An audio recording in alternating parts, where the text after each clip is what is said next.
right? What are some of like the dark side or the downside of working in the industry? Some of the things that you don't like. Yeah, I mean, one of my goals is something and the reason why I'm just so spent on wanting to create more opportunities for more staff is because one of the things that I don't like about the current situation of this industry is like just the dead ends sometimes of like, working at a bar and, I was once a bartender and if the stars didn't line up perfectly, I probably would still be a bartender, right? If everything didn't work out the way it was supposed to. And so what drives me, right, the why sometimes with what keeps you going and wanting to scale so much is there's so much talent that gets lost to sometimes the corporate world or whatever you believe the major might need to take you or your dad's job or whatever it is because there's no next level to move on to. And so I'm fortunate now that hey, if you graduate my bar at Texas State or A&M and you're good at what you do, I've got tons of jobs for you in Houston.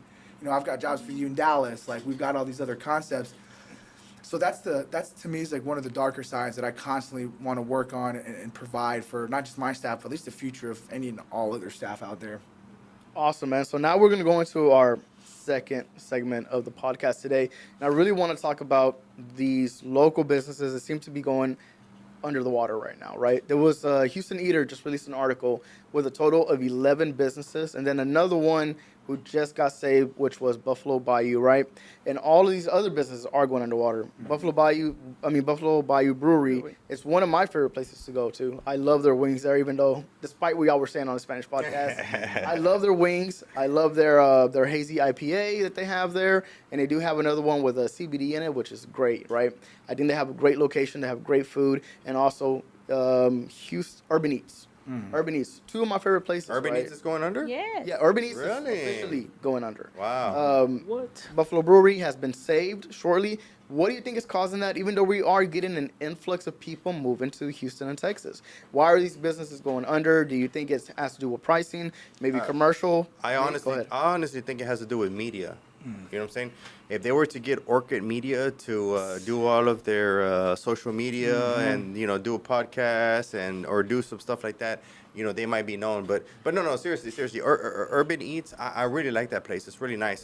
The aesthetic is nice. I like the little grocery store that has the bottom. They have a deli at the bottom. Yeah. It kind of reminds me of the Hubble and Hudson. Back in the I didn't know days. they were going down. Yeah, Hey, but nobody knows it. Like I literally, didn't. you literally have to pass That by sucks. there to see it and find it. But even like with a media thing, like putting yourself out there, being vulnerable, like, hey guys, maybe going under, hey guys, we're struggling, like that will bring an influx of people because I do know a whole bunch of people who love. Do you remember Public Services, man?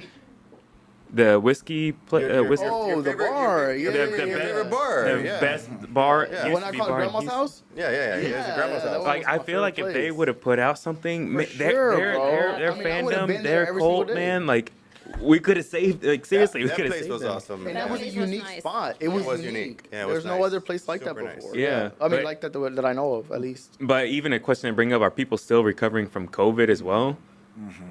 Like, because a lot of people may have had to take out. So for sure, that's what took out public service, right? Was it went out. Nobody knew about it. Literally, I had never seen that place in my life, and I had passed by it. The only person that told me was Giovanni, right? So you literally have to have a friend that stumbles around in downtown drunk and runs into places for you to be able to find these places. So, You're welcome. I sacrificed, so I have places to take you guys. Okay, so you're welcome. We missed that. All we missed it. We missed it. All the speakeasies that I brought you guys to, you're welcome.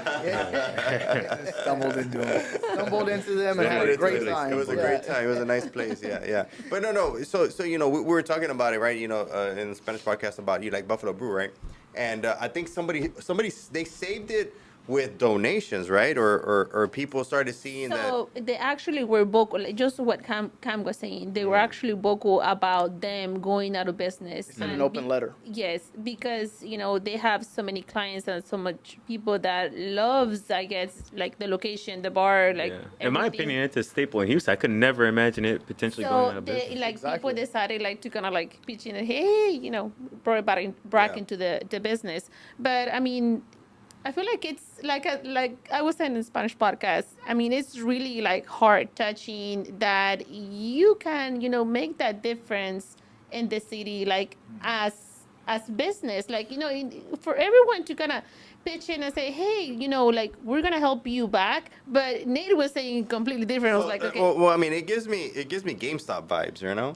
GameStop was having Nah, issues, bro. and everybody feels nostalgic about it, and came and tried to help them out. The thing about it is that GameStop Buffalo. was First of completely all, different. their beer wasn't all that. Okay. You don't like IPAs. Hold on, you like hold on, Mexican hold on. watered down beer. Hold on. Their beer was not all It that. didn't taste like a Michelob. Their beer. I don't drink Why like wouldn't they it. like Michelob? I I'll don't give it to even you if you're drink drinking Michelob, Modelo. man. If you're drinking Modelo, I'll give it to you. But so Michelob, listen, come so on, listen, bro. The thing is this. Tecate Light, come on, bro. Their beer wasn't all that. They were all over the board with beer, right? There were like all kinds of flavors of beer, trying to be, It's I an guess IPA. whatever. Jack of But all that's trades. what Jack of all made him trades, different. yeah, That's yeah. what makes them different. Their food. Now, I disagree with Santiago. The beer, the food was okay. They had some pretty good. Their wings food. were great. Yeah, their food was pretty Even their good. pizza is I don't nice. mind. And also the view was not bad, right? But I love but it. then again, that's my own personal opinion, right? I like to see downtown as a whole. I don't like being so close to downtown where you can only see a few buildings. I like to be back and see like the whole thing, like framed in. So that's nice. But once again, and it goes back to what I was telling you. Sometimes businesses have to fail. They have to fail. And if that business were to fail, right? Well, what would happen, right? You'd get a real estate deal out of it, You'd get a new business out of it. Somebody excited to start a new business. Who knows, man? Maybe another brewery will pop up somewhere. Like you're taking away from the next guy in line. You had your chance. You failed. Move on. Well, the thing is that with Buffalo Brewery in particular, right? There was bad management at the beginning, and somebody else came and took over, and now that management is starting to revive it. But they were just playing behind the eight ball, right? They were almost too far back in order to try and save it. But at the same time, right, when it comes to Buffalo Brewery, it wasn't private investors.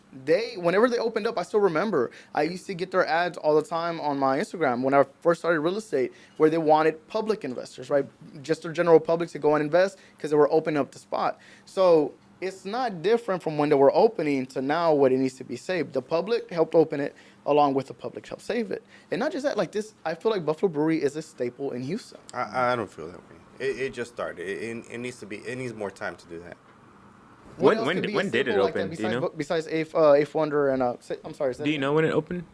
Probably about, I want to say 2 years prior to the pandemic. Yeah, that's what I thought. Yeah, roughly. So it's been open for some time, and they just switched management. Yeah, Which was running into the ground. and in my opinion, Eighth Wonder is not a staple to Houston.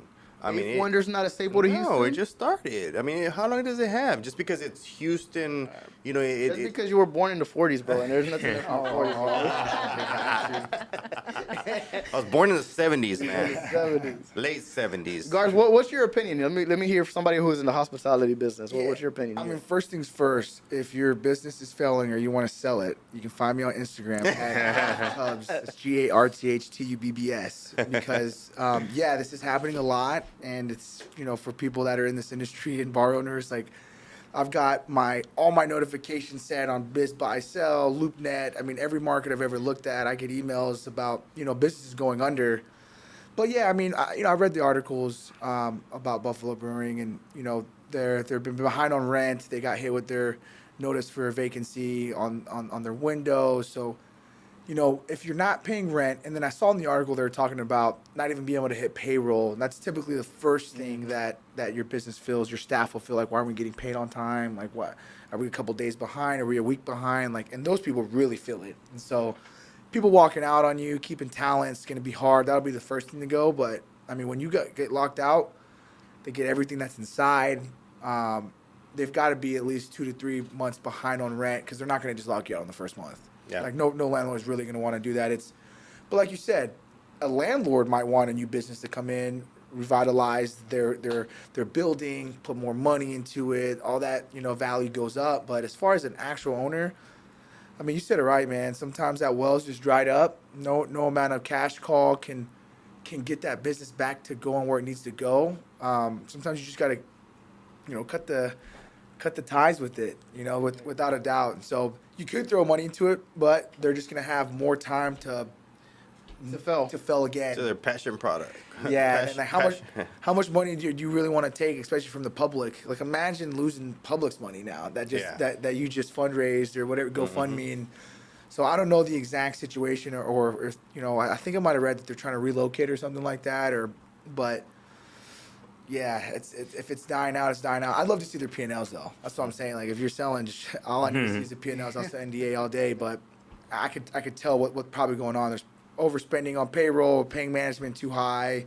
Money's not really hitting the business bank accounts, hitting the employees' pockets. Like, Yep. What do you think? I'm sorry. What do you think about the whole idea of new management, you know, type of deal that a lot of businesses try to implement to try to keep like the business afloat? yeah, it's the very next step to survival. If whatever you're doing is not working, the next thing you do is you try to find young, fresh, you know, like blood in the building that this is what they need. You know what I mean? And you don't want to just go hire a manager for, you know, $50,000-$60,000 to run it, but maybe find someone to man. And that was my situation, for example, in college. Was they didn't hire me as a manager. They just told me that any extra money I make them, I get a cut of it.